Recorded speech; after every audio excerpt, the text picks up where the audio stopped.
Teman-teman, kita nggak usah berpanjang-panjang kata lagi. Seminar nasional Perempuan, Alam, dan Ketahanan Budaya untuk sesi kedua bersama Mbak Koni Priscilia. Kita mulai sekarang dan saya persilahkan untuk Mbak Koni untuk memulai presentasinya. Dan sepertinya sudah bisa share screen, Mbak. Silahkan. Ya, baik. Makasih Mbak Reni. Terima kasih juga Mbak Yuli Andari dan teman-teman Festival Film Sumbawa. Selamat dan sukses untuk terselenggaranya Festival Film Sumbawa yang ketiga. Saya senang sekali bisa ambil bagian dan berbagi pengetahuan saya, apa yang saya ketahui dan apa yang saya dapat sependek karir saya di bidang filmmaking, terutama di animasi. Saya siang ini menyiapkan presentasi untuk teman-teman yang apa yang saya alami dari apa yang kami lakukan dalam proses kreatif film kosong. Saya share screen-nya. Kalau sudah terlihat, apa boleh dikode? Oke, sudah Mbak. Ya. Tinggal di full screen aja Mbak, boleh. Oke. Saya present ya. Oke. Iya. Ya, oke. Materi saya siang ini saya beri judul film kosong dan perjalanan kreatifnya, karena ternyata film kosong dan saya dilirik oleh Festival Film Sumbawa, termasuk karena keunikan proses kreatifnya, karena ini animasi seperti yang tadi sudah dibilang, sudah disampaikan oleh Mbak Reni. Nah, untuk teman-teman yang belum pernah mendengar, film kosong adalah sebuah film animasi dokumenter yang mengangkat isu pernikahan tanpa keturunan melalui ingatan dan suara 5 orang perempuan yang hidup di Pulau Jawa, Indonesia. Filmnya berdurasi 77 menit. Nah, kalau teman-teman belum nonton, teman-teman ada di forum yang tepat, karena Festival Film Sumbawa akan menayangkan film kosong di akhir bulan November pada nanti Mbak Reni bisa teruskan mengenai jadwal dan sebagainya. Jadi kalau di dalam presentasi ini saya nggak akan kasih spoiler begitu, saya hanya akan cerita tentang proses kreatif. Mudah-mudahan ini akan menginspirasi teman-teman dalam proses kreatif teman-teman juga untuk kedepannya, untuk filmmaking teman-teman pribadi. Siapa tahu animasi bisa menjadi pilihan teman-teman sesuai dengan kebutuhan story atau isu yang ingin teman-teman hantarkan kepada publik. Jadi ini adalah film kosong, ini adalah poster yang teman-teman lihat adalah poster film kosong. Nah, semua ini bermula seperti yang tadi disampaikan oleh Mbak Reni. Saya sebelumnya memang sudah terlibat di animasi, tapi peran saya selalu adalah sebagai produser. Nah, menjadi produser film kosong, film-film animasi membuat saya melihat potensi dan kekuatan animasi sebagai gaya bercerita yang sangat unik dan juga hampir tanpa batas. Nah, bagaimana sampai saya menemukan diri saya menyutradarai sebuah film animasi, itu karena proses menemukan potensi-potensi animasi tersebut. Oke, di luar filmmaking atau di luar pekerjaan di bidang animasi, saya memiliki yang namanya, saya dan kita semua punya yang namanya realitas personal. Nah, realitas personal adalah saya menikah pada saat itu ya, sekarang juga masih, saya menikah dan memilih untuk tidak punya anak. Nah, realitas personal ini ternyata cukup berbenturan dengan sebagian besar masyarakat.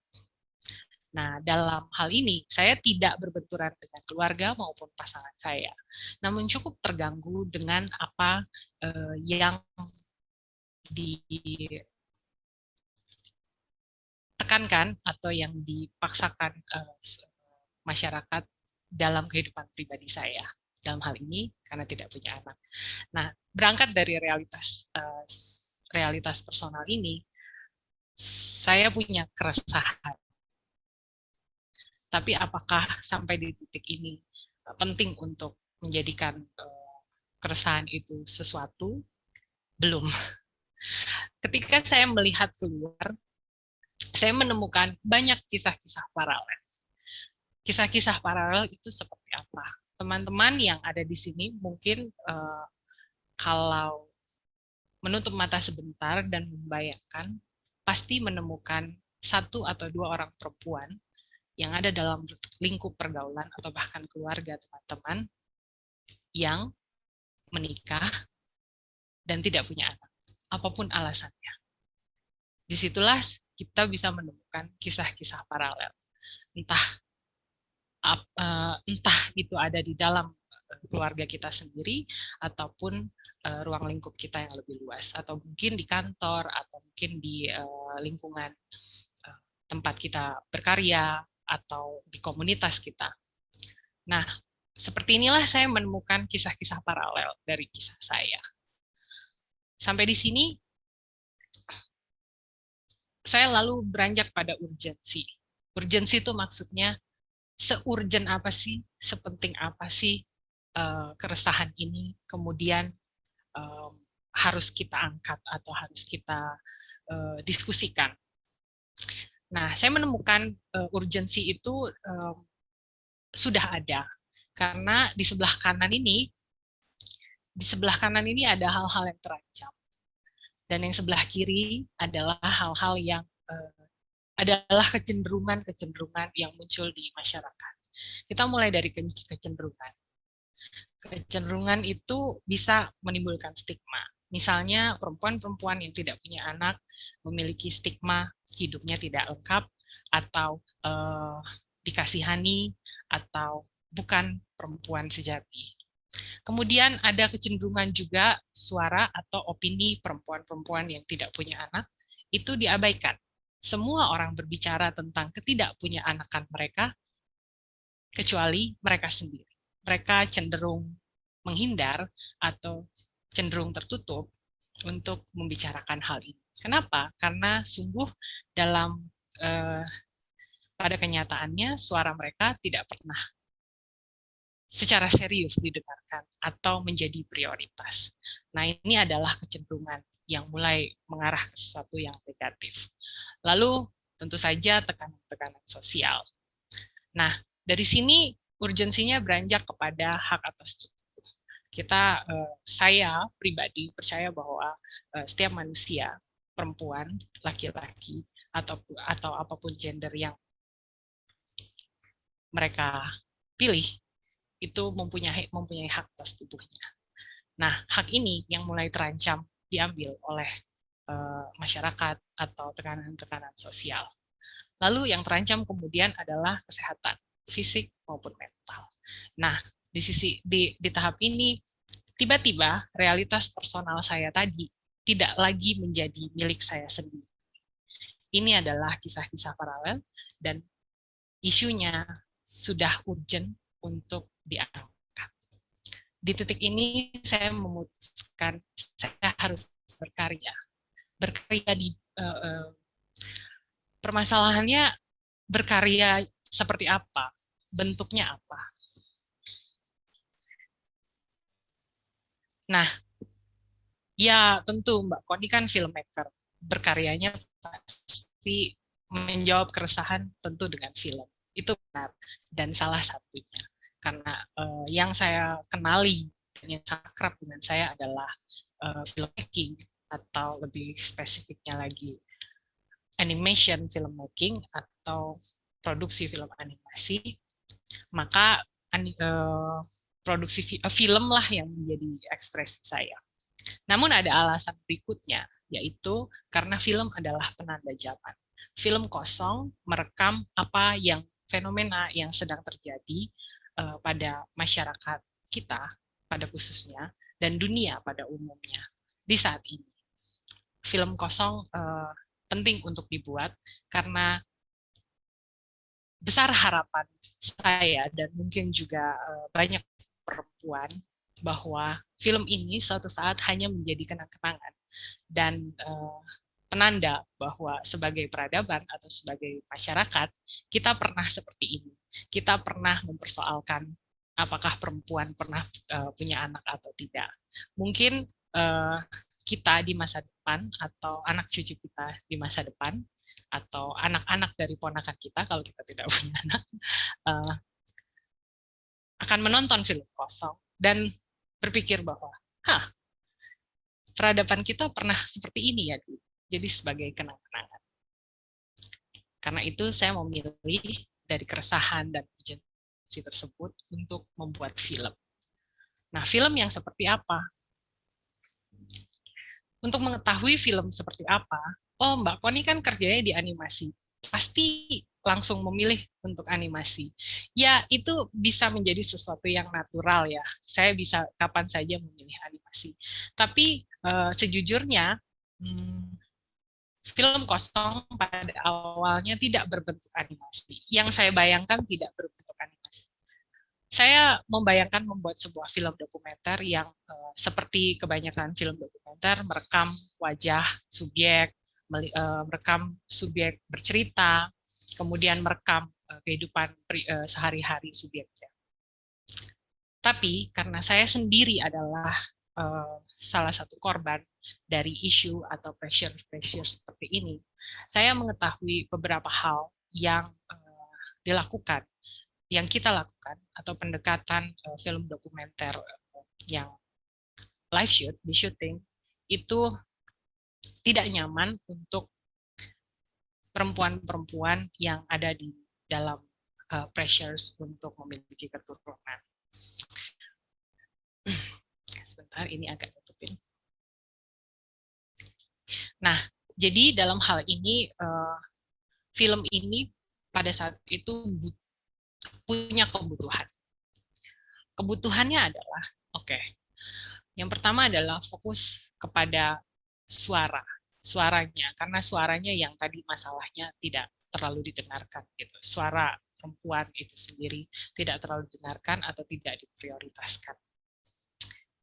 Nah, karena lalu ada kebutuhan untuk memproteksi identitas subjek. Mengapa demikian? Seperti yang saya sampaikan tadi, sebagai perempuan yang juga mengalami hal seperti ini, saya tahu betul bahwa untuk sebagian besar perempuan tidak mudah untuk berbicara belak-belakan atau berbicara secara komprehensif tentang pengalaman ketidakpunyaaanakannya dia, terutama kalau pengalaman tersebut melibatkan trauma atau hal-hal yang berpengaruh terhadap mentalnya.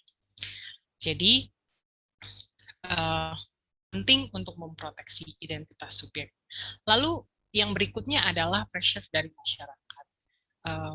Ketika seorang perempuan misalnya berbicara tentang ketidakpunyaanakannya dia, dan tiba-tiba itu penyebabnya bukan sesuatu yang diinginkan oleh masyarakat, maka dia akan beresiko untuk dihakimi atau dibully.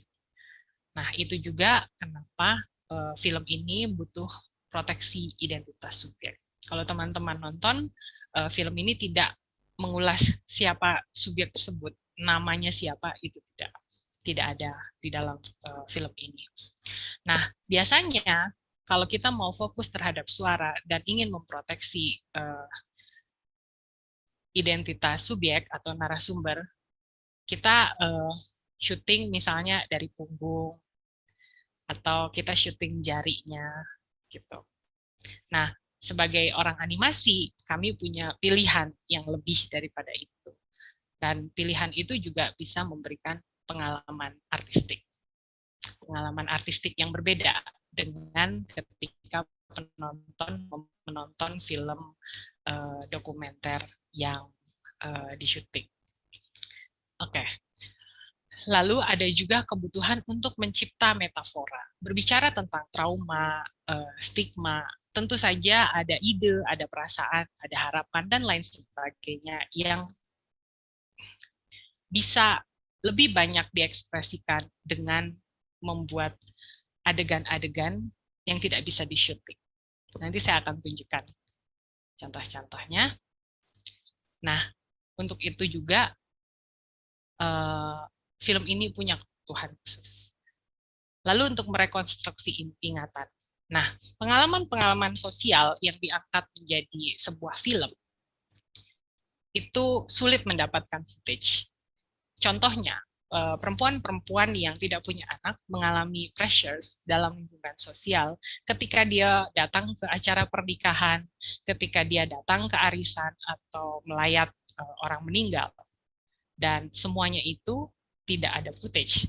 Tak seperti tragedi 98 misalnya, di mana banyak sekali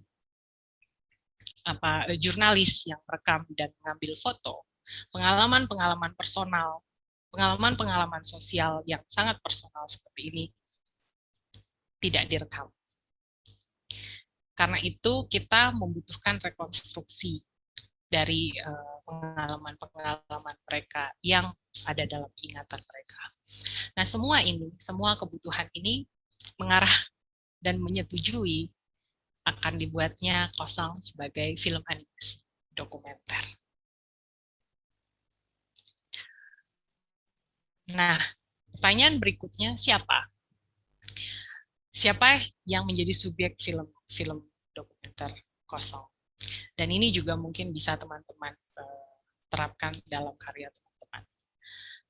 Film animasi Kosong itu subjek-subjeknya ada dalam ruang lingkar pergaulan saya. Saya selalu punya pilihan untuk mengambil sampel dari manapun, dari kota manapun dan sebagainya. Tapi saya pikir kenapa tidak untuk memulai dari lingkar pergaulan saya. Bahkan salah satunya adalah keluarga. Kenapa? Karena ada trust, ada kepercayaan yang sudah ada dalam pergaulan kita. Jadi ini memotong banyak step-step dalam hubungan antara kita sebagai filmmaker dengan subjek-subjeknya. Namun itu tidak menutup kemungkinan saya mendapatkan subjek-subjek yang cukup bervariasi. Seperti yang teman-teman lihat, ini adalah ilustrasi karya salah satu animator di film Kosong, namanya Oktivani Anggia Rahmalita. Dia menggambarkan subjek-subjek film Kosong ini seperti ini, sesuai karakternya masing-masing. Nah, tapi bisa teman-teman lihat usianya beragam.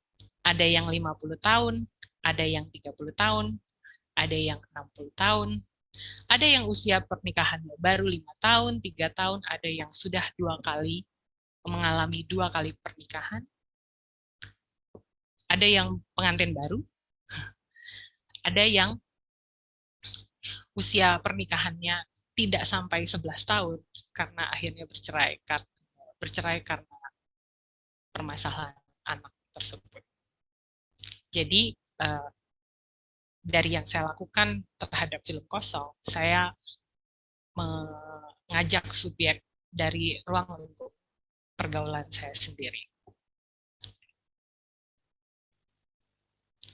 Nah, lalu bagaimana Kosong mengantarkan kisah mereka? Keempat subjek ini punya karakter dan karakter pribadi maupun cerita yang berbeda-beda. Bagaimana membedakannya dalam sebuah film yang digambar? Maka kami bereksplorasi menggunakan berbagai teknik seni rupa. Oke, sebelumnya saya cerita. Terus bagaimana Mbak Koni bikin Kosong? Jadi kami mewawancarai narasumber dan suaranya direkam. Jadi yang teman-teman dengarkan dalam film adalah suara narasumber. Kecuali satu orang karena kami harus voice over. Kami harus voice over suaranya karena dia menyebutkan beberapa nama yang tidak boleh muncul dalam film. Jadi kami harus voice over. Nah, suaranya adalah dokumentasi, tapi gambar-gambar adegan-adegan yang kami ciptakan itu adalah reka ulang reka ulang ingatan, atau menciptakan metafora, ya, atau yang seperti kebutuhan yang tadi teman-teman dengar. Nah, penyajiannya seperti apa? Penyajiannya gimana caranya kita membedakan? Kan ada film panjang nih, ini kosong akan muncul dalam wujud film panjang berdurasi 77 menit. Bagaimana nanti penonton membedakan antara satu subjek dengan subjek yang lainnya? Oke, kita bedakan dengan membedakan setiap subjek mendapatkan satu teknik mewarnai sendiri. Kita lihat ini mewarnainya, ada subjek yang dalam ceritanya dia, ketika film sedang menceritakan dia, kami pakai teknik mewarnai dengan spidol. Spidolnya ini ya snowman yang teman-teman pakai. Nanti saya akan tunjukkan sedikit behind the scenes dengan spidol, marker kalau bahasa Inggrisnya. Kemudian subjek yang lainnya, karena dia karakternya berbeda, maka kami pakai pensil warna. Lalu ada juga subjek yang diceritakan dengan memakai teknik cat air. Nah, ada juga subjek yang diceritakan dengan menggunakan teknik cat akrilik. Jadi begitu cara kami membedakan antara pengalaman visual antara satu subjek dengan subjek yang lain. Lalu bagaimana merekonstruksi ingatan? Kami pakai teknik lain dari animasi, yaitu cutout animation. Ini adalah teknik seperti wayang. Jadi kami bikin boneka ini, lalu digerakkan. Dengan demikian, harapannya penonton tahu bahwa, oh, kita sedang ada dalam ingatan subjeknya. Ketika muncul cutout seperti ini, penonton menyadari atau secara sadar atau tidak ya, bahwa oh, kita sedang ada dalam ingatan si subjek. Nah, ini metafora contohnya ya, contohnya. Kenapa selalu perempuan yang ditanya? Kalau ada dalam sebuah komunitas sosial, selalu yang ditanya tentang anak perempuan, terus nggak pernah suaminya. Begini kira-kira kami memetaforakan itu. Gitu. Nah, saya mau sharing sedikit dengan teman-teman, nonton sebentar ya, ini rata-rata nggak sampai, cuma beberapa detik satu video.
Oke, itu tadi proses yang bisa teman-teman intip.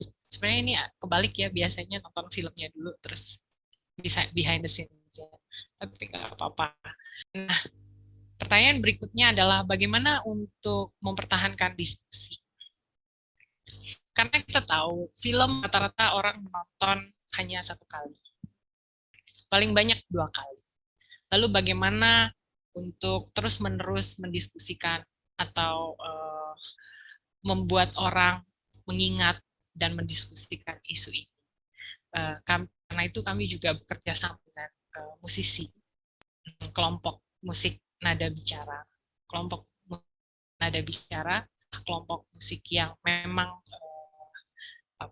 karya-karyanya itu mendukung keberpihakan kepada perempuan dan anak.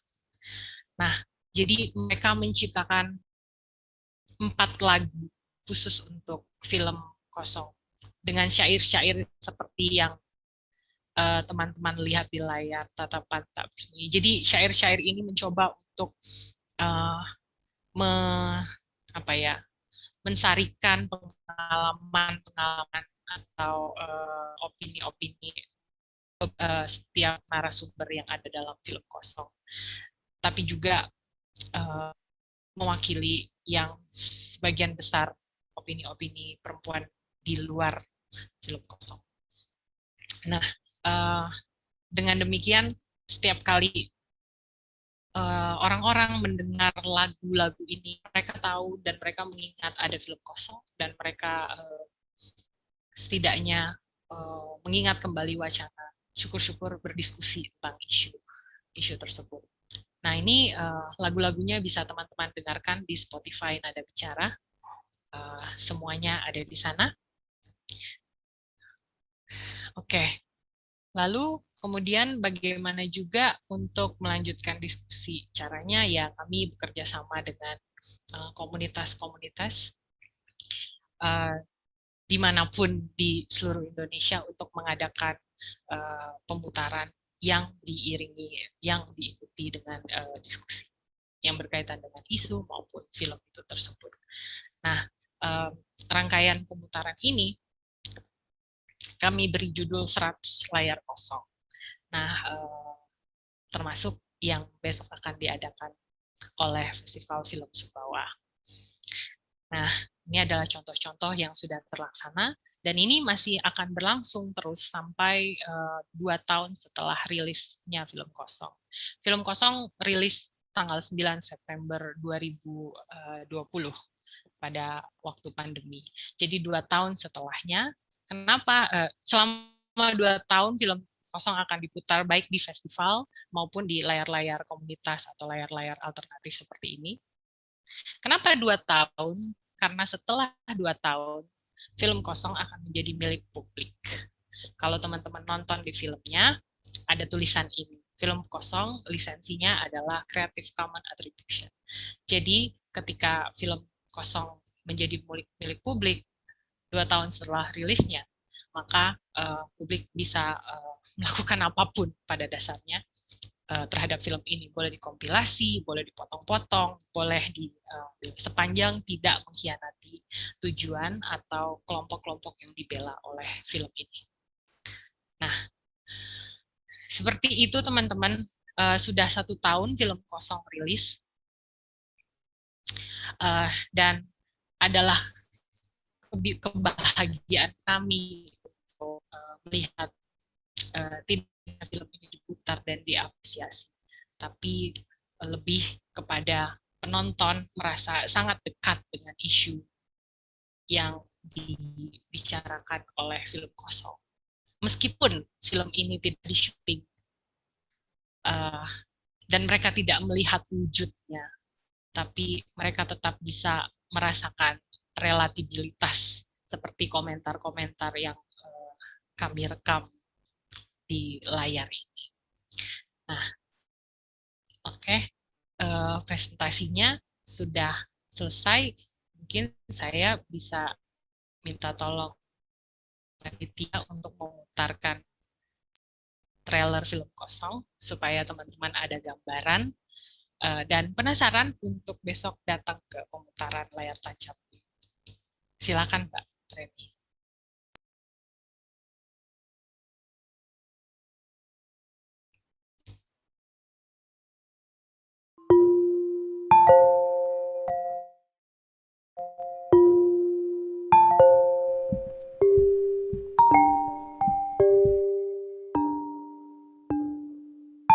Wah, koncoku malah donde mantu, wis donde putu.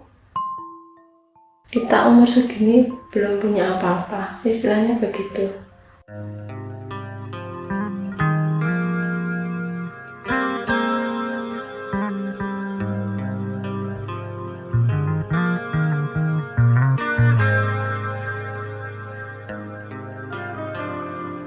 Dan kadang tuh aku nggak ngerti ya, sesama cewek tuh kenapa sih nggak saling membantu gitu loh, malah kayak seolah-olah tuh ikut membebani gitu.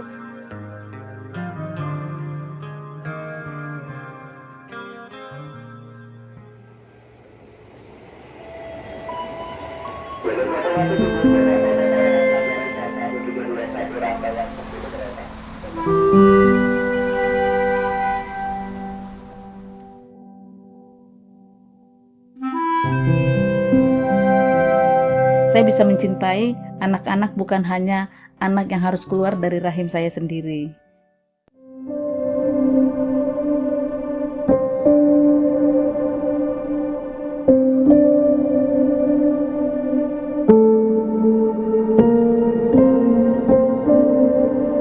Oh, paling ben tambah raket meneh hubungan suami istri itu dengan punya anak.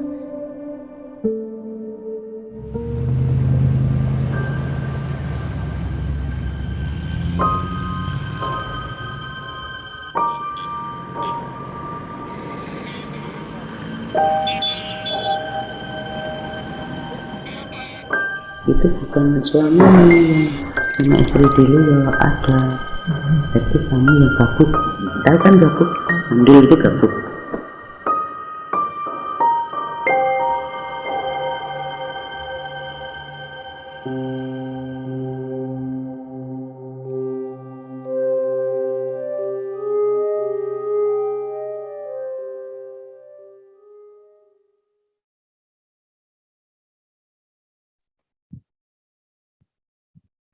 Nah, itu tadi teman-teman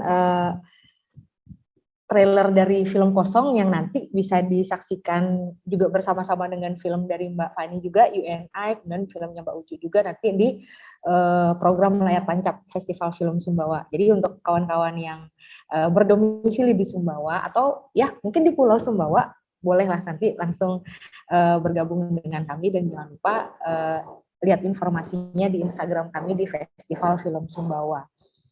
Nah, setelah sesi presentasinya Mbak Koni berakhir, nah kita akan lanjut ke sesi tanya jawab. Tapi mungkin kawan-kawan di sini masih sedang memikirkan yang mau nanya apa nih, atau sedang terpesona melihat ilustrasi yang ternyata satu film itu menggunakan apa ya gaya, mungkin apa ya bisa dibilang kalau film kan ada apa ya gambar yang berbeda. Kalau ini style ilustrasi yang berbeda ya, ada yang dengan menggunakan spidol, kemudian ada yang menggunakan pensil warna, cat air dan lain-lain gitu. Nah,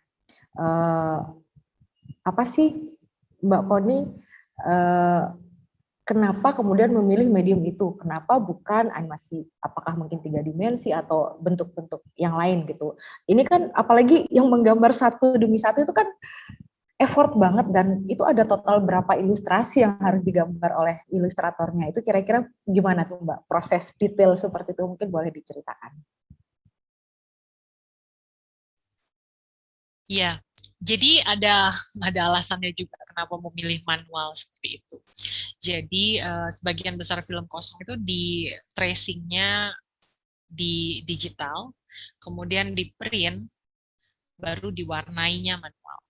Kenapa seperti itu? Karena kami studio indie, kami bukan studio dengan settingan warnet gitu yang punya banyak sekali komputer dengan spesifikasi tinggi. Jadi kami berpikir, oke,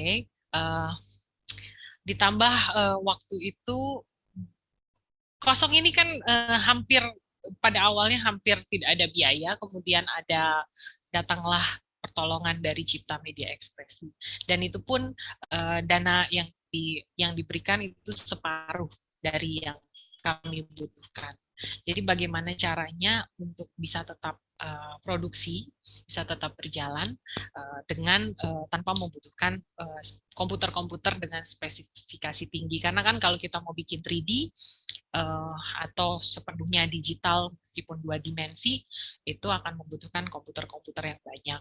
Nah, dana untuk membeli komputer kami alokasikan ke SDM. Jadi toh karena pengalaman kami di animasi tidak 3D maupun digital tidak menjadikan segala sesuatunya lebih cepat, sama aja sebenarnya. Lalu keuntungan berikutnya adalah dengan teknik yang seperti ini, pada dasarnya kosong hampir bisa dikerjakan oleh siapa saja yang senang menggambar. Seperti yang teman-teman lihat tadi, kurang lebih sama seperti waktu kita SD mewarnai. Hanya saja sekarang teman-teman yang terlibat sudah dibekali dengan ilmu seni rupa yang tingkat SMK ataupun mahasiswa. Jadi ya itu juga supaya kami bisa melibatkan teman-teman yang skillnya masih mahasiswa maupun pemula, ataupun ada teman-teman yang di dalam film kosong sangat baru belajar menggambar dan bisa langsung terlibat dalam pembuatan film panjang. Jadi itu kenapa kami memilih ribet seperti itu. Totalnya kalau filmnya 77 menit, sekitar 45.000 frames yang kami ciptakan selama kurun waktu 1 tahun kira-kira. 45.000 frame itu di print, kemudian diwarna, lalu kemudian untuk proses digitalisasinya bagaimana lagi tuh Mbak? Iya, di scan lagi.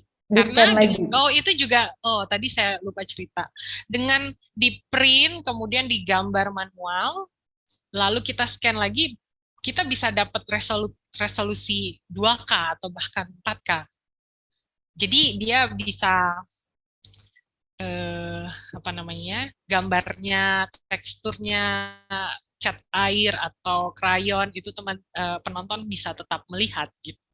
Jadi itu ya kreativitas kami juga untuk mencapai kualitas film yang seperti itu dengan proses yang seperti itu diakali gitu.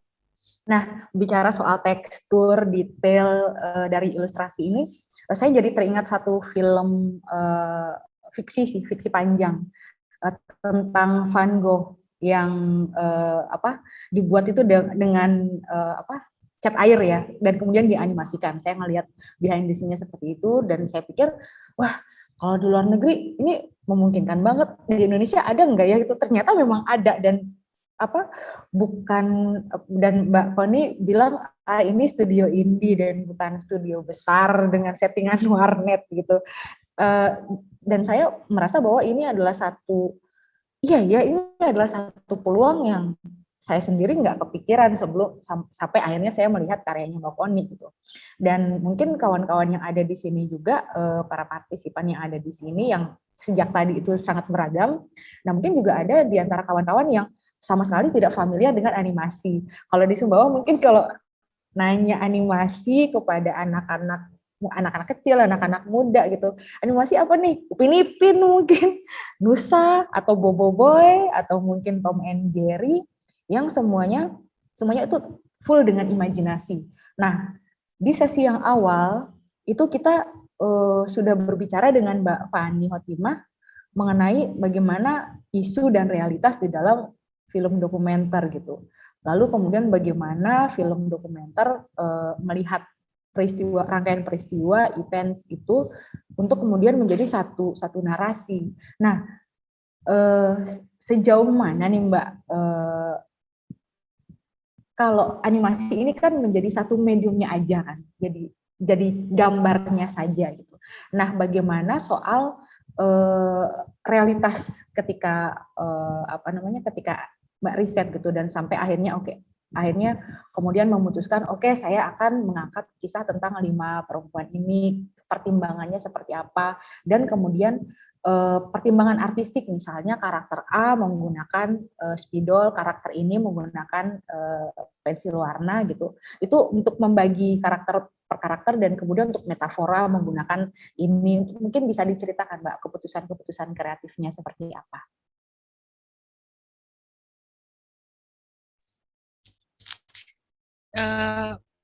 Jadi saya pikir dengan menggunakan animasi sama sekali tidak mengurangi realitasnya. Karena yang dilakukan film kosong adalah justru mengakui realitas atau ingatan-ingatan perempuan yang ada, yang kelima narasumber ini. Saya sempat berpikir untuk memasukkan opini-opini dari para ahli gitu. Tapi kemudian itu seperti mengkhianati tujuan dari film kosong untuk menjadikan subjek-subjek perempuan sebagai narasumber yang sahih dari pengalamannya dia sendiri gitu, pengalamannya dia dengan hidupnya dan tubuhnya gitu. Nah, kenapa akhirnya memilih animasi? Justru karena memang justru karena kami sungguh-sungguh berpihak kepada subjek. Sebagian besar, jadi kalau kita manusia ada sesuatu yang berbeda, baik itu dari tingkat kenyamanannya atau mungkin tingkat kehati-hatian kita dalam apa yang akan kita ucapkan. Itu untuk topik-topik santai dalam diskusi-diskusi yang tidak ada beban. Nah, tentang seseorang tidak punya anak, untuk orang itu sendiri itu adalah sesuatu yang bisa jadi sangat sensitif, sehingga ketika disodorkan kamera akan sangat-sangat berat untuk mereka. Nah, para subjek dalam hal ini, saya mendengar sendiri mereka merasa lebih nyaman justru karena hanya suara mereka yang direkam, tidak wajahnya dihadapkan seperti itu. Karena mereka harus menghadapi keluarganya atau bahkan suaminya sendiri. Ada yang suaminya sendiri tidak setuju dengan pendapatnya dia, begitu. Dan dengan animasi ini menjadi tidak masalah, gitu. Ini seperti solusi, begitu. Itu kayaknya. Ada nggak yang saya lewatkan dari pertanyaan ini? Pertanyaan selanjutnya tuh tadi Mbak, pilihan kenapa setiap karakter diwakili dengan gaya ilustrasi tertentu. Ya, jadi setiap tadi Mbak merefer ke karyanya Loving Vincent ya, namanya Loving Vincent. Nah, Loving Vincent pun tidak ada yang, maksudnya itu bisa banyak yang mengakui bahwa itu adalah dokumenter. Nah, kemudian ada juga film dokumenter animasi panjang pertama, namanya judulnya Waltz with Bashir. Nah, jadi tidak ada yang kemudian beranggapan bahwa realitasnya jadi menurun. Nah, kita sangkutkan ke kosong. Jadi pada waktu mau memulai, jadi begini, satu karakter itu yang menggambar, yang mewarnai itu bisa jadi hanya 1-2 orang. Mereka bergantian. Nah, pada saat sebelum memulai, si colorist atau animator itu semuanya kami perdengarkan wawancaranya. Jadi mereka mulai mengenal karakter si narasumber ini. Nah, itu juga yang menjadi bekal mereka menggambar sebenarnya. Nah, kenapa ada mbak-mbaknya yang usia pernikahannya baru 2 tahun, terus kemudian pikirannya cukup progresif, kita pakai spidol.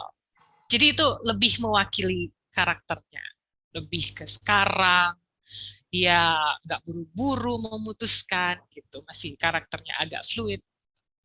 Nah, kemudian yang untuk karakter yang kisah hidupnya, yang pengalamannya sudah panjang dan kisah hidupnya cukup tragis, kami pakai watercolor karena itu seperti sensitivitas ya. Kalau kita gambar pakai watercolor itu sapuan tipis apapun akan berbeda di sapuan berikutnya. Jadi sensitivitasnya sangat tinggi. Jadi itu cukup itu akan mewakili kisah-kisah mereka. Kemudian ada juga subjek yang karakternya sangat kuat gitu. Maka kita pakai akrilik karena akrilik itu jelas satu sapuan kita bisa ngelihat itu warna apa, kemudian batas-batasnya di mana, dia tidak bleber kemana-mana gitu. Jadi karakter sapuannya berbeda. Nah, jadi itu kira-kira pemilihan, bahkan dalam proses ini ya, dalam proses kreatif juga, dalam proses artistiknya juga kami melibatkan karakter-karakter itu. Dan saya juga ambil peran karena saya satu-satunya orang yang mewawancarai semua narasumber ini. Saya kan Kosong ini kan didirect oleh saya dan Hizkia Subiantoro. Tapi Hizkia Subiantoro lebih ambil peran ke artistik, saya lebih ke konten. Nah, saya yang ketemu dengan mereka berlima semua. Jadi dari seluruh tim hanya saya yang ketemu dengan mereka berlima full gitu dan menghabiskan waktu ngobrol, menginterview mereka. Jadi saya punya hubungan tersendiri dengan mereka. Jadi itu yang saya pakai untuk memberikan input terhadap artistik. Nah, lalu karena saya juga menginterview mereka dan saya kenal mereka secara personal, saya punya batasan-batasan di mana mereka si A tidak mau citranya muncul seperti ini. Maka saya pilihkan bagian-bagian dari wawancara yang mewakili keinginannya dia. Juga mewakili dia ingin tampil seperti apa gitu di dalam film ini. Jadi dalam hal itu ya saya terlibat semuanya. Jadi ketika itu juga mempengaruhi nanti watercolor untuk siapa gitu. Ya kami diskusi sih menyesuaikan dengan karakter si subjek maupun karakter ceritanya ya, kisah yang dia masukkan ke dalam film gitu. Nah, berarti dari obrolan dan dari presentasi Mbak Koni, saya rasa ini adalah satu hal yang sangat menarik ya Mbak, karena kebebasan untuk menggunakan ilustrasi apapun, kebebasan artistik untuk visualnya itu bisa bisa tanpa batas ya dengan animasi gitu. Tapi yang menjadi dasar dari semua keputusan itu asalnya dari riset di awal dan narasinya gitu kan Mbak ya? Iya betul. Ya, jadi ada sebenarnya penonton menyadari atau tidak, itu bahkan dalam animasi, bahkan dalam frame-frame itu pun kita bisa masukkan realitas. Dalam animasi atau mungkin dalam film secara keseluruhan, ada prinsip if you can show it, don't say it. Kalau kamu bisa menunjukkan itu, jangan. Jadi ada beberapa reka adegan yang memang subjek menyatakan, oh ya kami ketemu pertama di angkringan, tapi saya tidak memasukkan kami ketemu pertama di angkringan, tapi saya gambarkan itu adegan. Oh, ketika dia cerita ini adegannya harus angkringan. Kenapa? Karena dia bilang dia ketemu dengan suaminya di angkringan. Gitu. Jadi sebanyak mungkin kami masukkan background, realitas, bahkan yang mungkin penonton tidak dengar dia ucapkan di dalam film, tapi saya sebagai yang mewawancarai tahu dan ada rekamannya dia menceritakan itu. Saya ingin tambahkan sedikit Mbak Reni. Ada salah satu dokumentarian senior internasional, namanya John Grierson. Dia menyebut bahwa documentary is the creative treatment of actuality. Jadi dokumenter adalah treatment kreatif dari sesuatu yang aktual. Nah, saya melihat animasi ya sebagai salah satu wujud kreativitasnya itu. Mungkin saya juga dapat informasi juga nih, dapat bisikan dari Mbak Andari. Jadi dokumenter yang animasi itu juga ada di Polandia juga ya Mbak, yang mereka berbicara tentang jurnalis yang meliput konflik di Kongo. Dan saya rasa memang animated documentary atau dokumenter animasi itu punya peluang yang sangat luas gitu untuk membicarakan sama bebasnya dengan menggunakan kamera biasa dengan dokumenter yang lain gitu. Bukan berarti karena bentuknya animasi dan selama ini orang menganggapnya animasi itu untuk anak-anak muda dan fiksi, animasi bisa berbicara dengan sama lantangnya, bahkan bisa lebih lantang juga mengenai isu-isu tertentu gitu dengan menggunakan medium animasi. Gimana Mbak Foni? Ya, saya setuju. Itu mengenai animasi dokumenter pernah saya bicarakan juga di forum yang lain. Nanti kalau itu saya kirimkan di sini. Jadi kelima subjek itu punya opininya sendiri-sendiri mengenai child free, apakah dia child free atau childless. Mungkin teman-teman nggak terlalu familiar dengan itu. Child free itu adalah tidak memiliki anak atas pilihan sendiri dengan berbagai alasan, bisa jadi alasan kesehatan, bisa jadi alasan perancangan hidup. Nah, sedangkan childless adalah involuntary childless biasanya. Jadi teman-teman yang sebenarnya ingin memiliki anak, tapi karena alasan kesehatan atau alasan lainnya tidak bisa. Tidak bisa. Nah, kalau teman-teman nonton film kosong, teman-teman akan secara nggak langsung melihat pandangan saya tentang child free maupun childless ini. Untuk saya, PR terbesar adalah membiarkan keputusan ada di tangan yang mempunyai tubuh. Apakah child free, apakah itu childless, sepanjang itu adalah keputusan yang mempunyai tubuh, yang memiliki rahim, maka saya mensupport. Maka saya ada di pihak itu. Dan film kosong pun berada di pihak itu. Apapun kesimpulan perempuan, atau pandangan perempuan terhadap keadaan atau pilihan dia tidak punya anak, sepanjang itu datang dari dia, datang dari prosesnya, maka kita harus mendukung. Itu pandangan saya. Jadi PR besarnya adalah bukan memihak pada satu atau dua perempuan, tapi memihak kepada setiap perempuan dengan keputusannya terhadap tubuhnya. Oh ya, wah ini berat banget nih Mbak. Dan aku juga mengikuti debat ini juga di sosial media dari berbagai macam sudut pandang, pro kontra itu pasti ada gitu. Apalagi beberapa orang juga berbicara mengenai kodrat wanita, kemudian juga baik itu dari pendapat masyarakat secara umum maupun agama gitu. Nah, ketika memutuskan untuk membicarakan isu ini lewat film dokumenter, apa yang diharapkan oleh Mbak Koni lewat karya ini?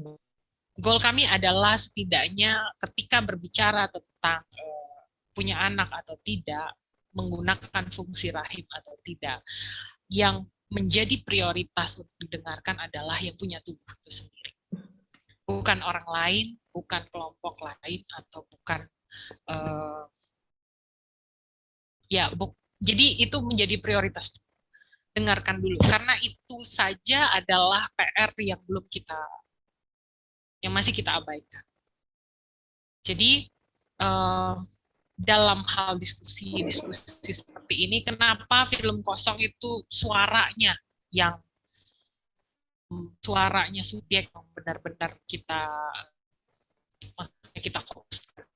Karena memang itu yang kecenderungannya tidak ada, mendengarkan dulu deh, mendengarkan apa yang menggiring mereka sampai pada titik ini, mengapa mereka memutuskan atau tidak memutuskan, mengapa mereka belum memutuskan, trauma apa yang menggiring mereka pada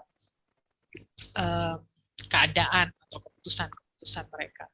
Kebiasaan itu saja belum ada. Jadi dengan adanya film kosong, kami berharap setidaknya orang-orang yang menonton film kosong berlatih untuk mendengarkan terlebih dahulu sebelum beropini. Mendengarkan dulu kata orangnya, gitu.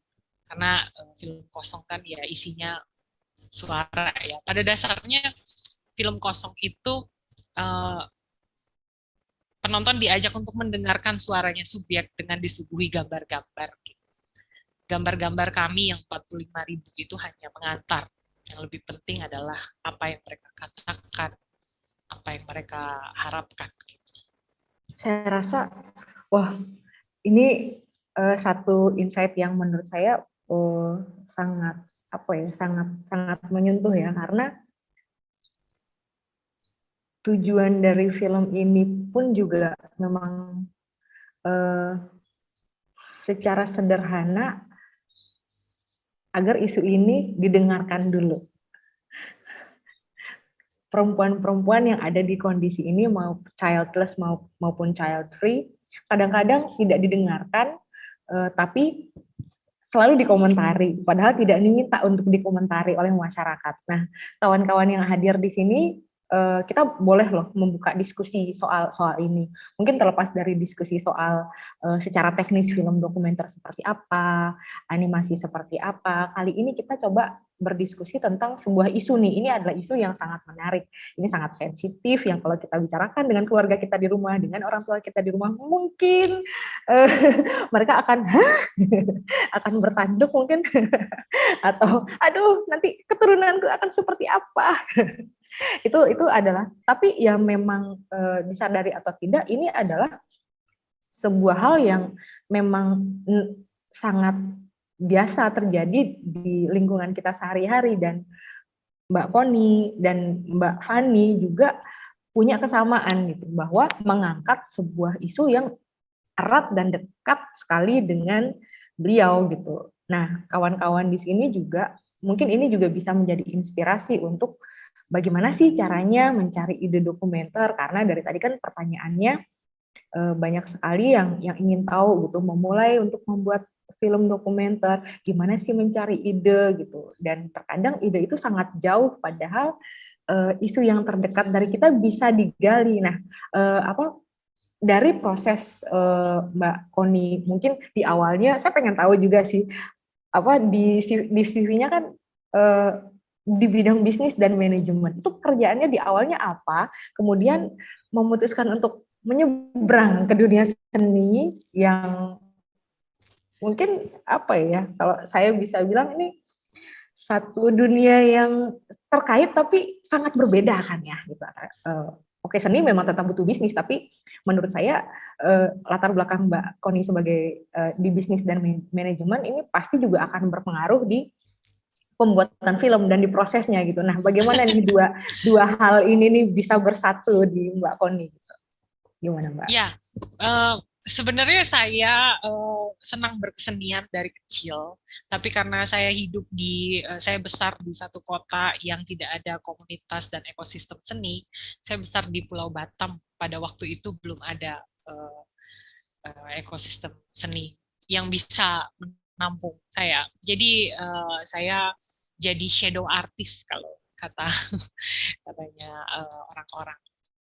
Nah, tapi di mana ada kesenian dan budaya, saya selalu seperti magnet ya, saya akan mendekati itu.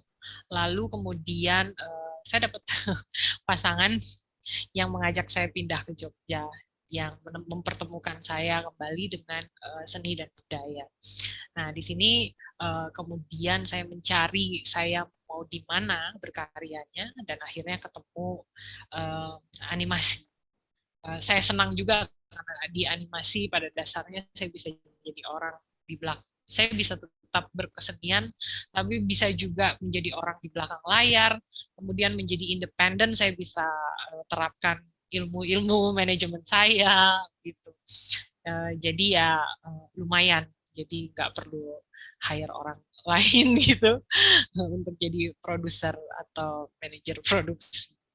Nah, ya itu memang ini udah saya tahu saya senang berkesenian sudah sejak kecil, bahkan dulu di SMA pun tahu-tahu saya lama menjadi yang mengurusi seksi apresiasi seni gitu. Jadi ketika saya pindah ke kota Jogja, kota seni dan budaya, ini seperti saya menemukan kembali bagian saya yang saya cari-cari. Gitu ceritanya, Mbak. Ini agak sedikit curhat, nggak apa-apa loh Mbak, nggak apa-apa Mbak, biar lebih akrab. Nah, berbicara soal manajemen produksi, di workshop minggu lalu kami juga sempat membahas tentang manajemen produksi di fiksi dan di dokumenter. Nah, di animasi itu seperti apa Mbak manajemen produksinya? Ya, animasi karena sejauh ini saya belum masuk ke dalam, tadi sempat mau ngebahas tentang industri ya. Pada dasarnya industri animasi di Indonesia itu baru mau merangkak gitu ya. Pelaku-pelakunya ada, tapi ekosistemnya belum jadi. Nah, saya sendiri dan studio tempat saya bekerja, Hizar Studio, itu lebih banyak membuat film-film kami dengan crowdfunding, independen, atau mengajukan proposal kepada dana-dana hibah. Nah, manajemen apa yang paling berbeda manajemen animasi dengan film kebanyakan? Oh gini, editingnya itu di awal. Kalau animasi gitu. Editingnya di awal teman-teman, karena kita akan buat semua adegan itu harus presisi. Kita hanya buat apa yang ada dalam rencana. Kita hanya akan gambar adegan-adegan yang akan masuk di dalam film. Kalau enggak, ya rugi waktu, dan juga ya animatornya nangis nanti kalau gambarnya nggak masuk ke dalam situ. Jadi sistemnya bukan kita punya footage sebanyak-banyaknya, tapi kami mungkin juga di film juga pakai, tapi tidak sebesar di animasi. Kami menggunakan storyboard dan animatic storyboard. Jadi itu semacam film yang udah jadi, tapi masih mentah, tapi udah kelar gitu dari awal sampai akhir. Nah, dari itulah yang menjadi acuan kami dalam membuat apa yang ada di dalam situ. Kalau yang di luar dari situ tidak dibuat gitu. Jadi mungkin mas-mas dan mbak dalam workshop-workshop itu sudah berbagi yang lain, tapi yang paling signifikan dalam animasi adalah yaitu editingnya di awal. Jadi kita sudah tahu apa yang akan ada di dalam film di awal. Dan karenanya itulah yang akan kita buat gitu. Kalau tidak, maka kerugiannya besar sekali. Berarti ya memang dari hasil riset di awal kemudian sudah dipilah-pilah, kemudian dijadikan satu mungkin seperti gambaran filmnya dari awal sampai akhir, baru kemudian diilustrasikan ya Mbak, kemudian dibuat frame by frame. Nah mungkin bisa dijelaskan Mbak, gimana sih? Ini mohon maaf ya, saya koneksinya agak kurang oke, jadi saya matikan video. Nah, boleh dijelaskan nggak Mbak gitu? Tadi kan kita membahas soal digambar satu persatu. Nah, secara prinsip animasi itu bagaimana sih gitu? Kenapa kok harus digambar satu persatu dan bagaimana prosesnya dari ketika sudah ada film yang menjadi guide-nya, kemudian diisi dengan ilustrasi-ilustrasi dan kemudian digerakkan. Proses secara teknisnya mungkin bagaimana supaya kawan-kawan ada gambaran nih soal produksi animasi gitu. Iya. Kalau berbeda teknik nanti berbeda ya. Tapi aku cerita kosong aja ya dulu. Boleh. Kosong itu kosong. Oke, kenapa harus digambar? Kenapa harus 45.000? Karena kalau itu sama. Dalam semua teknik animasi itu sama.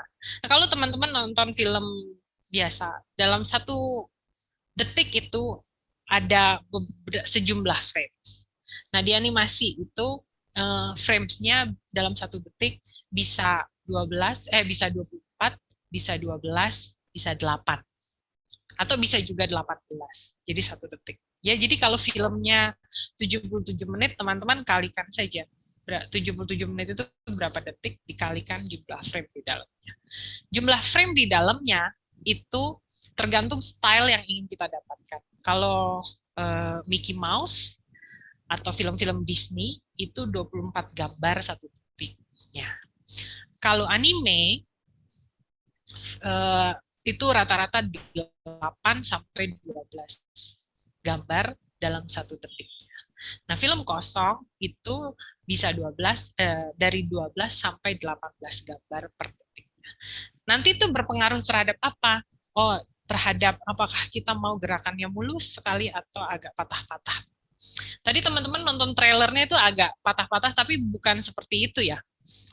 Tadi itu karena koneksi kita berbeda, koneksi internet kita berbeda satu sama lain, maka teman-teman nangkepnya patah-patah. Maka kalau mau nonton film secara film animasi secara online, itu kalau pemutaran biasanya pakai OBS supaya dia tidak delay dan patah-patah seperti itu. Khusus animasi ya. Oke, tadi itu logikanya. Kenapa harus digambar satu-satu? Lalu prosesnya, kalau di kosong kami tidak pakai storyboard. Well, saya gambar story. Jadi begini, narasumber interview, kami interview narasumber. Lalu dari interview itu saya pilih mana yang mau dimasukkan ke dalam film. Dari interview yang bisa sampai 6 jam itu saya pilih kalau satu narasumber itu sekitar 10 sampai 15 menit yang akan masuk ke dalam film. Jadi saya potong-potong interviewnya, saya rangkai apa yang akan masuk dalam film. Lalu apa yang masuk dalam film itu kami buatkan footage-nya atau kami carikan. Jadi kami buatkan footage. Makanya tadi ada teknik rotoskop kayak menjiplak itu. Itu namanya teknik rotoskop. Jadi dari footage-nya itu kami ambil frames-nya. Kami ambil frames-nya aja ya. PNG sequence namanya kalau orang ngerti ya. Kami ambil PNG sequence-nya, baru kami roto, kami jiplak. Nah, itu baru di-print, lalu diwarnai secara manual. Kalau film kosong seperti itu. Tapi kalau film 2 dimensi pada umumnya, maka semua digambar. Jadi misalnya dia mau menuliskan, oke, style saya 24 gambar per detik. Makanya dia gambar awal, akhir, lalu tengah, baru nanti dia isi di tengah-tengahnya. Hingga 24 gambar, sehingga gerakannya bisa muncul. Itu bukan sih Mbak pertanyaannya? Betul sekali Mbak. Oke. Betul Tapi sekali. cukup jelas nggak ya? Ya tentang keyframe dan in between. Terima kasih banyak sudah menggunakan bahasa yang sederhana. Ya saya berusaha untuk nggak pakai keyframe, in between atau motion. Saya berusaha nggak pakai itu. Jadi kawan-kawan mungkin di luar ini kawan-kawan bisa googling bagaimana cara membuat animasi. Jadi setiap istilah frame itu adalah gambar. Nah, di dalam film kosong ini setiap frame adalah satu gambar yang digambar gitu. Dan kemudian di-scan, lalu kemudian disambung akhirnya menjadi satu film 77 menit ini gitu. Jadi bisa dibayangkan kawan-kawan. Oke, sekarang saya coba nyalain video biar lebih mantap ngobrolnya. Semoga koneksinya oke. Jadi kawan-kawan, proses pembuatan film animasi ini memang sangat kompleks gitu, dan ini kerja yang sangat berat dan membutuhkan orang yang banyak gitu, sehingga animasi menjadi satu hal yang jarang banget nih orangnya di Indonesia, masih ya seperti yang dikatakan oleh Mbak Koni tadi. Ekosistemnya itu belum terbentuk. Ekosistem itu maksudnya gini, ada yang membuat film animasi, ada yang menonton, ada yang mengapresiasi, ada yang kritik, ada yang mendistribusikan, ada yang kritik juga. Jadi itu adalah ekosistem. Nah, yang sekarang masih terbentuk adalah ada kreator atau pembuat film animasi masih terbatas. Mungkin sumber daya manusianya mungkin banyak ya Mbak ya kalau di animasi, atau bagaimana nih kondisinya sekarang? Ya, sumber daya manusianya udah mulai meningkat, tapi skillnya belum terlalu tinggi ya. Belum terlalu tinggi. Karena itu kosong gimana caranya untuk skill pemula juga bisa mengerjakan. Jadi sebenarnya kalau pandangan saya ya, kalau kita mau terbentuk satu industri yang kuat, maka kita harus bukan karakter dulu. Kita tahu bahwa film-film Disney punya karakter sendiri. Lalu anime punya karakter sendiri. Animasi Prancis juga punya karakter sendiri. Karena itu mereka punya tempat di dunia.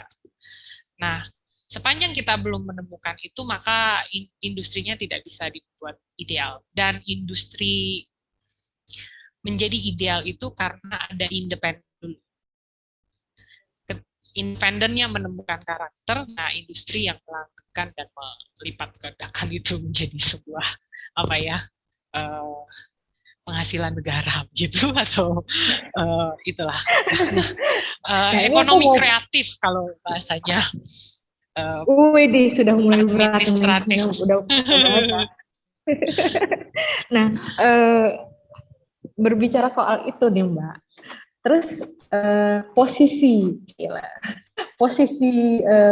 Mbak Koni dan kawan-kawan nih sekarang di mana nih? Apakah sudah melangkah ke industri atau independen Mbak? Ini gimana? Kalau untuk memproduksi film kami sendiri, kami masih senang dengan independen karena kebebasannya ya. Namun juga selama kami menjadi independen ini, saya dan studio tempat saya bekerja, Hizard, juga Mas Hiskia, selama kami menjadi indie seperti ini, yang ingin kami capai adalah posisi tawar. Posisi tawar seperti apa? Untuk dikenal dengan apa yang kami buat, karakter animasi kami. Karakter animasi kami seperti apa? Ya seperti kosong itulah, seperti Roda Pantura, seperti Lost in Scaten tadi yang Mbak bacakan. Nah, otomatis ketika ada orang memesan atau kami akan mengerjakan itu untuk satu bagian industri atau satu bagian kecil atau satu bagian besar industri, orang akan datang karena mereka menyukai karakter apa yang kami kerjakan, dan karakter yang kami kerjakan itu adalah sesuatu yang kami suka. Jadi nggak kerasa gitu. Kalau kita seneng kan mengerjakannya, itu adalah sesuatu yang kita seneng, maka biarpun itu industri, itu tidak terasa seperti industri. Itu yang dilakukan oleh Studio Ghibli misalnya. Orang datang ke Studio Ghibli untuk yang mereka tidak berharap Studio Ghibli menciptakan sesuatu yang seperti Mickey Mouse atau Little Mermaid. Mereka datang ke Studio Ghibli untuk Studio Ghibli membuat apa yang dia suka. Sebenarnya yang kami bertahan di indie itu untuk memperjuangkan posisi tawar ini. Dan kalau kita sudah menemukan karakter, satu studio atau bahkan satu ekosistem Indonesia sudah menemukan karakter, maka ideal. Sepertinya itu yang terjadi, yang sudah mulai terjadi di filmnya, bukan film animasi.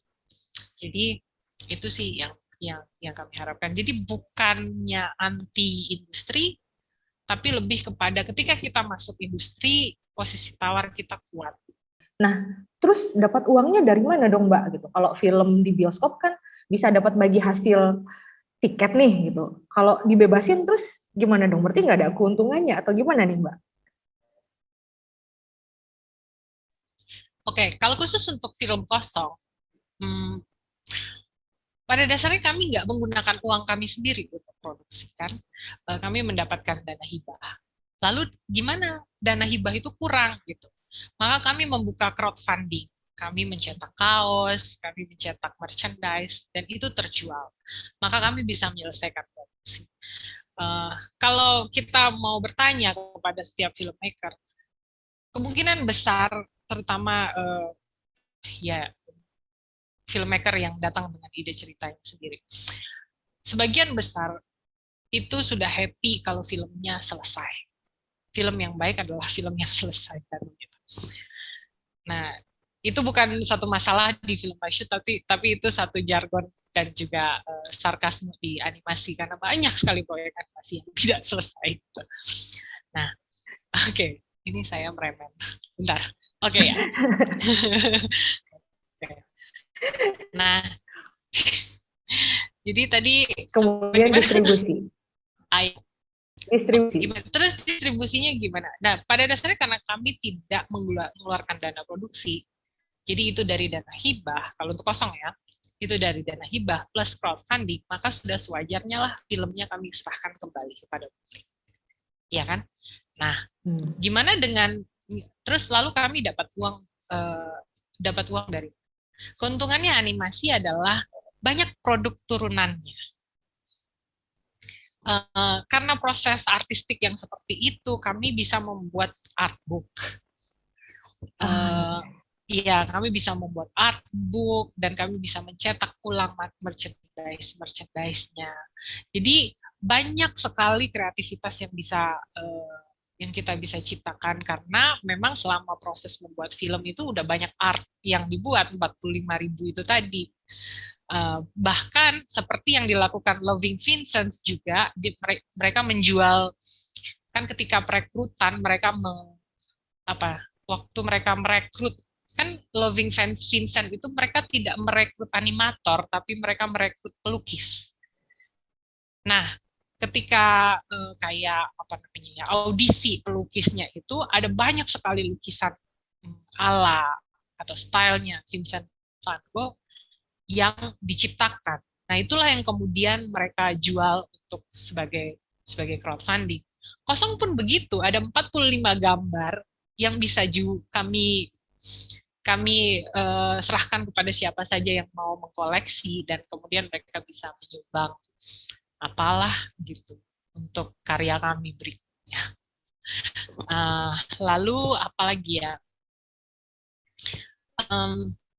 Yaitu kalau untuk masih banyak produk turunan. Kalau untuk kosong karena dokumenter masih nggak terlalu itu ya, masih nggak terlalu banyak. Tapi kalau animasi yang lain kami bisa bikin flipbook dari animasi. Nanti kalau film anak-anak bisa ada buku ceritanya. Jadi ada banyak yang bisa dijual selain film itu sendiri. Nah, ini informasi yang bagi saya itu memperkaya. Kami sebagai komunitas film memang setiap produksi itu juga pasti selalu memikirkan bagaimana caranya kita mendapatkan uang untuk bisa memproduksi film. Nah, ini juga satu hal yang menurut saya seru juga nih gitu. Nah, ngomong-ngomong soal merchandise, Film Kosong punya 45.000 ya, Mbak, 45.000 ilustrasi yang bisa yang kemudian bisa dijual melalui merchandise. Nah, Festival Film Sumbawa, ini saya dagang dulu bentar ya, Mbak. Festival Film Sumbawa itu cuma punya satu ilustrasi, Tara. Nah, kawan-kawan yang tadi bertanya, sudah saya jawab, yang di sesi Mbak Fani bertanya, sudah saya japri untuk akan saya kirimkan salah satu dari 3 merchandise yang kami punya. Nah, ilustrasi yang ada di Festival Film Sumbawa ini yang juga menjadi background virtual background kita itu dibuat oleh seorang seniman di Sumbawa gitu. Jadi dia juga melukis, digital artist juga, dia juga mural, jadi segala-galanya, tapi dia sudah punya karakter sendiri. Nah, oke, pas saya mau menawarkan, lalu ada yang bertanya, ini kayaknya tiba-tiba ngelihat kaos jadi pengen pengen nanya biar dapat kaos nih. Oke, ada yang resen, Ridho Fisabilillah, silakan Ridho, silakan dinyalakan kamera dan mic-nya, tolong perkenalkan diri dulu lalu bertanya. Baik, terima kasih atas kesempatannya. Nama saya Ridho Fisabilillah. Halo Mbak Koni. Aduh, banyak semut nih. Saya mau nanya Mbak, jadi waktu kesempatan saya di FFD tahun 2017 itu kan temanya post-truth ya. Terus saya lihat beberapa film eksperimental. Nah, ada film dokumenter juga yang secara kemasan menggunakan animasi seperti Mbak Koni ya. Terus saya lumayan penasaran juga bagaimana sih batasannya, artinya secara visual kan, apakah itu nantinya orang perasaan itu tumbuh secara organik, ataukah bisa dilebih-lebihkan melalui visualnya, ataukah bisa lebih dikurangi dari itu. Terus ya itu sih mungkin mempertanyakan batasannya gitu loh. Ataukah memang secara jika sesuai treatmentnya sesuai dengan pakem-pakem dokumenter, filmmaker boleh memvisualkan sesuai dengan imajinasinya sebebas mungkin gitu. Itu aja Mbak. Terima kasih Mbak Koni. Semoga dapat merchandise ya Mbak. Nah. Oke. Ya, terima kasih Mas Ridho. Itu pertanyaan yang sangat bagus. Jadi apa sih dari mana seorang sutradara memutuskan untuk menggunakan visual ini dan itu? Saya terasa sekali ketika saya mensutradarai Kosong. Karena kita punya subjek dan kita bertanggung jawab terhadap subjek. Karena subjek akan menonton film ini, maka tetap kita punya rambu-rambu, kita punya batasan-batasan. Mau kita menginterpretasikan seperti apapun cerita dia, kita tetap punya batasan. Kalau saya, karena itu adalah orang-orang yang saya kenal, maka saya tidak menunjukkan adegan sebelum membuat. Saya tidak menunjukkan rancangan adegan sebelum membuat. Tapi saya menganjurkan kalau memang teman-teman mau menggunakan animasi, dan tidak punya hubungan tidak baru begitu ya, misalnya kenal dengan subjek, saya mengusulkan atau menyarankan teman-teman untuk sudah ada storyboardnya atau sudah ada reka adegannya atau desain adegannya, tunjukkan dulu kepada subjek apakah seperti ini, apakah boleh kita memunculkan seperti ini, apakah ini sesuai dengan mewakili, bukan sesuai ya, karena ingatan nggak akan pernah bisa diwakili, tapi ini cukup mewakili ingatan kamu begitu. Kita tunjukkan dulu storyboard, lalu kalau dia misalnya punya itu, ya nanti kita sesuaikan lagi kalau dia punya keberatan dan sebagainya. Tapi keuntungan dari animasi adalah begini, ketika kita menonton film yang di syuting misalnya, ketika ada orang muncul dan seseorang bercerita tentang si A, lalu ada orang lain muncul di dalamnya, orang akan langsung menganggap bahwa oh itu si A, padahal belum tentu. Nah, keuntungan dengan animasi, semua orang tahu bahwa itu tidak real. Maka mereka akan fokus kepada apa yang dikatakan narasumber. Kalau kita nonton, kita tahu bahwa oh itu tidak real, itu rekaan. Kita tahu pasti, kita punya batasan yang jelas, yang mana yang reality, yang mana yang interpretasi, yang mana yang visualisasi. Kita punya batasan yang jelas. Jadi yang pertama tadi tanggung jawab kita terhadap subjek, karena kita akan selalu membayangkan, ketika kita mereka adegan itu, kita akan selalu membayangkan masa-masa ketika kita menginterview subjek. Apakah dia mau seperti ini? Apakah dia akan keberatan seperti ini? Apakah ini yang dia maksud? Karena sebagai pewawancara, kita tahu apa yang dia maksud, kecuali memang kita punya agenda tersendiri. Kalau saya ketika membuat kosong memang tidak ada agenda yang lain selain memberikan ruang untuk suara-suara subjek saya. Jadi seperti itu. Jadi kadang-kadang justru menjadi dengan menghadirkan adegan animasi, penonton, saya selalu percaya bahwa penonton itu cerdas. Dan karena itu animasi dokumenter bisa tetap ada, biarpun digambar. Penonton itu cerdas, ditambah animasi dokumenter, dalam animasi dokumenter jelas, cukup jelas batasan yang mana yang real, yang mana yang visual untuk mengantarkan cerita. Gitu. Mungkin nanti teman-teman bisa mengkonfirmasi apakah ini benar atau tidak dengan melihat pengalaman teman-teman nanti ketika nonton kosong gimana sih, ada nggak yang teman-teman jadi confused, ini orangnya atau bukan, karena sejauh pengalaman dari yang screening sebelumnya tidak pernah ada yang punya masalah dengan itu, justru mereka bisa lebih fokus kepada cerita yang disampaikan narasumber gitu atau subjek.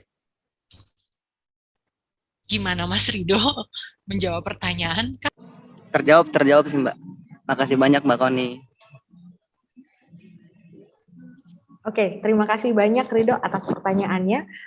Teman-teman yang lain, kita cuman punya 3 menit lagi sebelum jam 3 sore. Nggak kerasa banget ya Mbak, kita udah ngobrol hampir 2 jam. Teman-teman yang lain saya berikan kesempatan dulu. Siapa tahu ada yang juga mau bertanya. Tadi ada sih yang nanyain soal judul film dan sudah saya jawab juga. Kawan-kawan yang lain ada yang ingin ditanyakan mungkin atau ingin berpendapat baik mengenai animasinya, mengenai isunya. Kalau ada, kalau enggak ada mungkin saya bisa minta. Oke, kalau enggak ada mungkin saya bisa minta statement nih Mbak. Dari Mbak Koni nih, kira-kira nih sebagai seorang produser, sebagai seorang sutradara yang juga pernah menjadi produser, juga animator, pengelola, direktur festival juga gitu. Nah, apa yang bisa disampaikan kepada kawan-kawan filmmaker pemula agar mereka itu bisa tetap semangat menghadapi dan masuk ke dunia film. Syukur-syukur bisa masuk ke animasi juga, karena di semua masih belum ada nih komunitas animasi, Mbak. Siapa tahu Mbak Koni bisa ke sini dan kita bisa menemukan bakat-bakat baru dan mengeksplor lagi. Silakan Mbak, mungkin ada pesan-pesan untuk kami di sini. Terima kasih banyak. Oke, mungkin untuk teman-teman berkarya di animasi itu membuat saya melihat potensi besar ya, melihat adegan itu sebagai adegan yang bisa kita ciptakan itu tidak terbatas. Jadi pesan saya kepada teman-teman adalah jangan takut untuk mewujudkan sesuatu, mewujudkan dalam arti harfiah, dari memori kepada gambar-gambar, jadi ketika kita sudah punya tujuan untuk mengangkat satu isu tertentu atau memberikan mikrofon atau memberikan kesempatan untuk kelompok tertentu untuk bersuara, dari animasi saya belajar bahwa selalu ada cara untuk mewujudkan itu, membuat itu terlihat berwujud. Jadi pesan saya, teman-teman, jangan membatasi diri dengan story gitu, bahwa story seperti ini apakah bisa diwujudkan di dalam film atau tidak. Sekali lagi, yang lebih penting dari semua itu adalah story-nya, mengenai perwujudan, visualisasi, atau bagaimana kita mau menyuguhkan itu terhadap penonton. Ada banyak sekali ruang, jadi jangan takut teman-teman untuk menjadi lebih dan lebih sensitif lagi terhadap story-story atau kisah-kisah di sekitar kita, karena possibility-nya banyak banget kalau misalnya itu bergaul dengan orang animasi, jadi nanti possibility-nya lebih luas lagi. Itu sih. Oke, terima kasih banyak Mbak Koni. Sama-sama. Satu pernyataan yang menurut saya sangat encouraging, itu sangat menyemangati kami lah gitu. Kesempatan terbuka lebar, apalagi di sini di Sumbawa masih belum ada orang, ini berarti belum ada komunitas animasi, berarti ini adalah satu kesempatan yang dimana kita bisa bebas mengeksplor, dan Sumbawa pun juga masih belum banyak dikenal oleh orang di Indonesia gitu, sehingga kami juga punya kesempatan yang sangat besar gitu, dan kawan-kawan pun juga begitu gitu. Nah, sayang sekali kita sudah berada di ujung sesi. Ada satu pertanyaan yang saya mohon maaf banget, kita karena 30 menit lagi kita akan mulai sesinya Mbak Ucu, supaya kita nggak molor, maaf banget. Mungkin Mbak Koni nanti boleh inilah ya Mbak, jawabannya. Ini ada yang tanya, untuk dokumenter animasi, apakah pemilihan warna pada animasi menunjang rasa yang ingin ditampilkan dalam film seperti pada film fiksi? Mungkin pemilihan tone mungkin ya Mbak ya. Nah, boleh dijawab mungkin lewat WhatsApp Mbak Yuli Andari mungkin nanti, supaya kami bisa menyampaikan kepada Faiz ya yang sudah bertanya lewat kolom chat gitu. Dan mungkin nanti juga kami bisa share jawabannya di akun Instagram kami di Festival Film Sumbawa. Terima kasih banyak sekali lagi kepada kawan-kawan, khususnya kepada Mbak Koni Priscilia yang sudah menyempatkan waktu, sudah hadir dan bersedia untuk memutarkan filmnya di Festival Film Sumbawa. Ini adalah satu kehormatan bagi kami untuk bisa mengenal baik secara pribadi, bisa berdiskusi, dan juga bisa mengenal karya dari Mbak Koni dan menyebarkannya di Sumbawa. Terima kasih banyak Mbak Koni dan kawan-kawan. Semoga kita ada kesempatan untuk bisa berjumpa secara langsung di Sumbawa.